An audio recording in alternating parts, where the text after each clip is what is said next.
Yes, everybody. Russ on the West Ham Network. Hope you're safe and well. If you're new around here, give it a like, give it a comment, give it a share, give it a bloody good subscribe. Now I know we're getting through this transfer window. It's fatigue, isn't it? The amount of rumours that we've. I think we're over 100 players we've been linked with already, and it's not stopping. It's not stopping anytime soon. But we might actually buy someone soon. You never know. Stranger things have happened at sea. But what I wanted to do is look back at some old rumours and what could have been sliding door moments in terms of West Ham.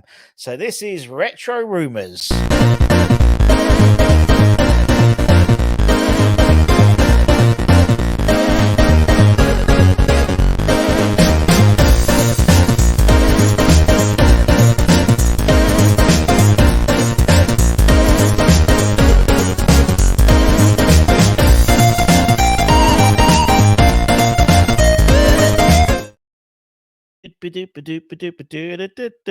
And so we're going to be collating, talking about, getting your views about rumours that could have been, where we one hand giveth, the other taketh away. And we're going right back today. We're not just doing recent ones, we're going right back to the 60s. Starting with this gentleman, Gordon Banks. That's how far we're going. Not how far we're going back. That's how we're going back with Gordon Banks. Now, obviously, World Cup winner, we know, part of that 1966 side. And for many of us, including myself, to be honest, may not have known that actually he was very close to becoming a hammer under Ron Greenwood. The story goes that no, it's not Areola. The story goes that Bobby Moore basically was urging Ron to sign Gordon from Leicester. And it's not like early on in his career. This was 1967 rather. England had just won the World Cup. We had the World Cup captain. We had a World Cup winning midfielder, forward. Obviously, they scored all the goals in the final. And in the background, we could have had four. We could have had Gordon Banks in the team as well. Unfortunately, it didn't work out that way, as Ron had given his word to Kilmarnock at the time that we would sign their goalkeeper, Bobby Ferguson. So we did not sign Gordon Banks, we signed Bobby Ferguson. And apparently the decision didn't go down too well with Mr. Moore at the time. And Bobby went on to play for West Ham for many years, into the early 80s, I believe, if I remember correctly. Sticking with goalkeepers, what about Petr Cech? Now, when he was moving to Chelsea, there was lots of interviews and obviously little profiles around his career, and an interview with former West Ham number one and Czechoslovakia compatriot Ludik Miklosko revealed life could be very different for Mr. Cech. The story goes that basically West Ham were interested in signing Petr when he was 19. But it was decided it would be a mistake, and he wasn't ready for English football and needed to continue his development back in the Czech Republic.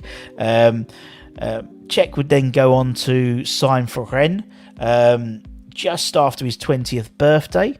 It's always Rennes, isn't it? We always get, with Aguerd and lots of other players, Rennes sort of drops out, does come into that sort of our zeitgeist quite a lot, really. But he signed for Rennes for 2 years before completing a move to Stamford Bridge, and then obviously on to Arsenal afterwards in the latter bits of his career.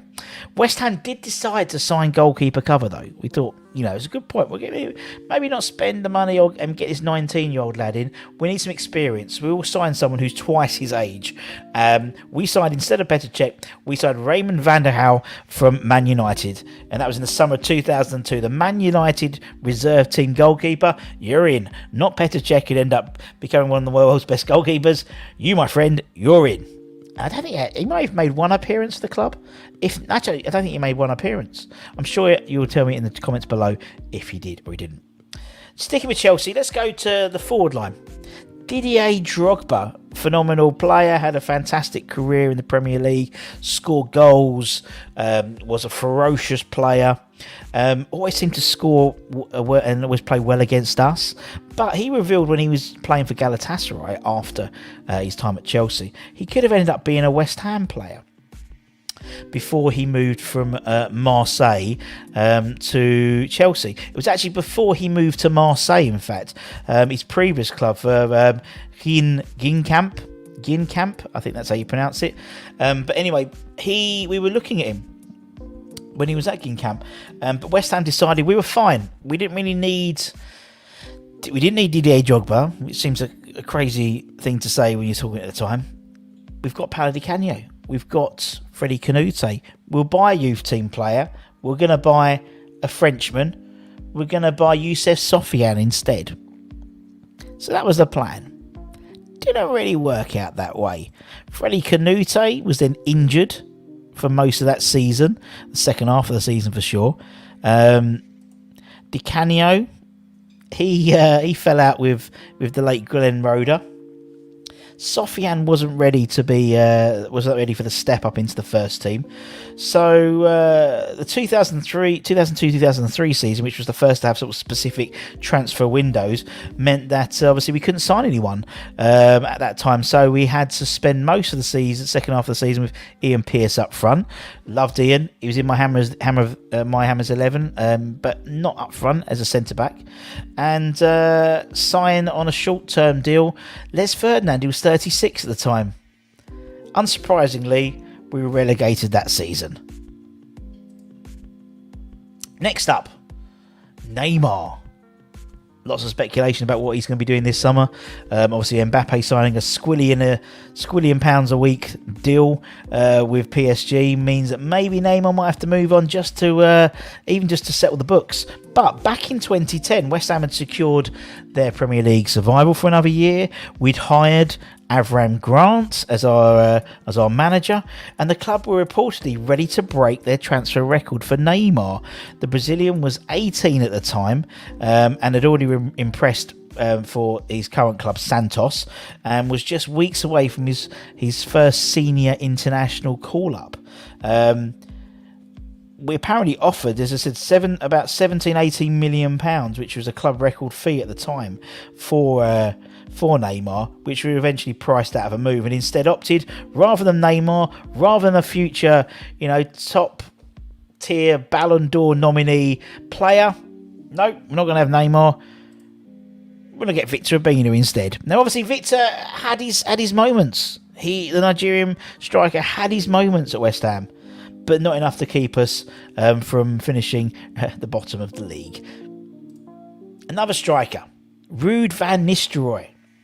Now, a few months before the Neymar bid, West Ham owners attempted to make a statement signing in the first January transfer window.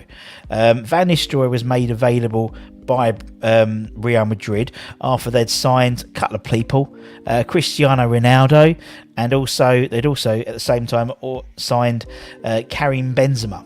So the previous summer, so they didn't really need the Dutchman anymore, and West Ham were ready to scoop for £100,000 a week contract for the Dutchman. Instead, he decided to opt for the Bundesliga with Hamburg. And West Ham's response was, rather than bringing one striker for $100,000, let's bring in three strikers for even less than that, probably about half of that.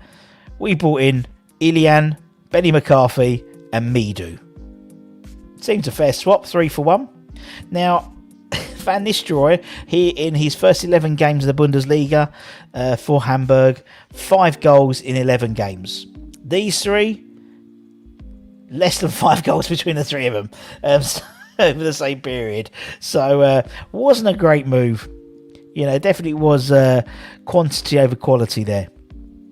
Another striker, Alvaro Negredo. Now, back in the summer of 2003, when it looked as though West Ham had no chance of making Andy Carroll's loan from Liverpool permanently, we had him on loan the season before, another transfer target emerged, and we had apparently bid £14.5 million for Negredo. just 12 months after the Seville striker had played in the Euro 2020 triumph in terms of his native Spain. But by the time the Hammers realised Carroll was available, it didn't seem to matter that the Spaniard wouldn't cost a lot more, to be honest. Did it work out well? Well, as I said, we stumped for Andy Carroll instead on a permanent signing. Negredo would go on to for his one and only season in Man City, score 23 goals, including a hat-trick against us in the League Cup semi-finals, and ended up the competition with 2 trophies. Andy Carroll scored 23 goals over the same course, actually over the course of 4 years. So where Negredo was 23 goals in one season and 2 trophies, AC 23 goals in 4 years. Edison Cavani. Now, back in 2009, the Daily Telegraph reported at the time that the Uruguayan was regarded as a replacement for Craig Bellamy, who moved to Man City along with Nigel de Jong under Mark Hughes' stewardship. Cavani was 22 at the time, had a breakthrough season with Palmeiro, and reportedly was on the verge of exiting the season before, 12 months earlier. West Ham had renewed him. He scored 15 goals that season. Palmeiro opted to hold on to the striker. Eventually, they held out and sold him to Napoli at the end of that season. West Ham couldn't wait. We couldn't wait. We needed a striker in. So rather than wait for Cavani and sign him in the summer, we ended up getting Alessandro Diamanti and Luis Jimenez. Neither reached double figures for the club, to be honest. And by all accounts, Diamanti, by his own admission, left far too soon at West Ham. But they weren't Cavani, were they? Midfielders now. Let's go to N'Golo Kante. This is an interesting tale. So, obviously, 2015-16 season, West Ham one of their best seasons in the Premier League under Slaven Bilic, but it could have been even better if Kante had joined from League On instead of eventually moving to the League. Oh no! You see who he got instead. Moving to Leicester City instead. Indeed. The club decided they were pretty much all set for defensive midfielders, so rather than go for Kante, they went for no one actually, and eventually brought in, when they had to bring in someone, they brought in Alex Song from Barcelona on a loan initially. We never really got to see as much with Alex as we'd want to. Again, injuries and stuff like that. He made 8 league starts after extending his loan from Barcelona. Kante did all right. He did okay. He didn't mind too much. Not necessarily playing for West Ham. He ended up winning the Premier League with Leicester, moving to Chelsea, winning bloody everything as well. So they didn't do too shabby, did they? Pep Guardiola. Now, when Guardiola left Barcelona back in 2001, West Ham were one of a number of clubs who were looking at him. The reason why we didn't go for Pep Guardiola, it was, basically the presence of a young talent by the name of Michael Carrick. Glenn Roeder didn't want to hamper his development into the first team by signing Guardiola, and instead, rather than getting Guardiola on a free, he went to bring in the more attack-minded Don Hutchinson, Deadly Don, and persist with Carrick at the base of their midfield.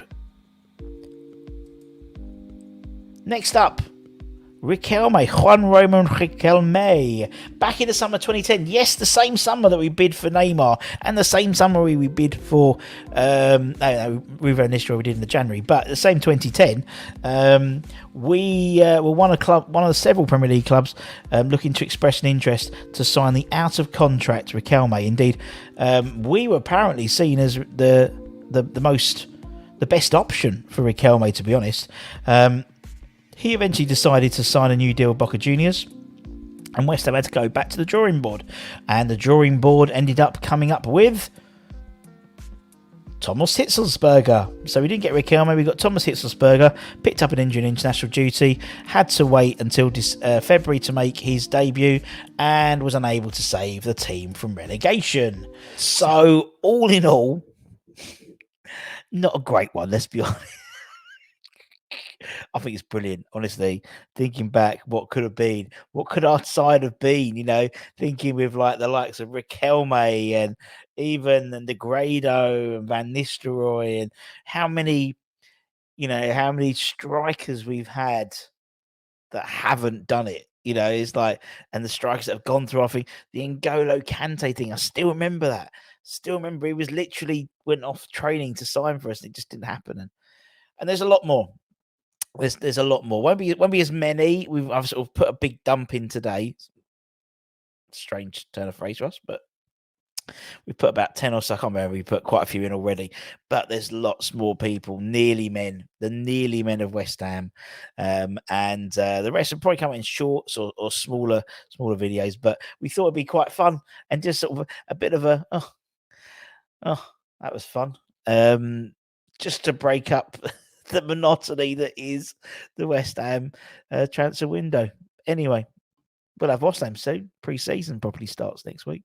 Anyway, take care, stay safe, stay warm, stay humble. See you guys very soon. Bye-bye.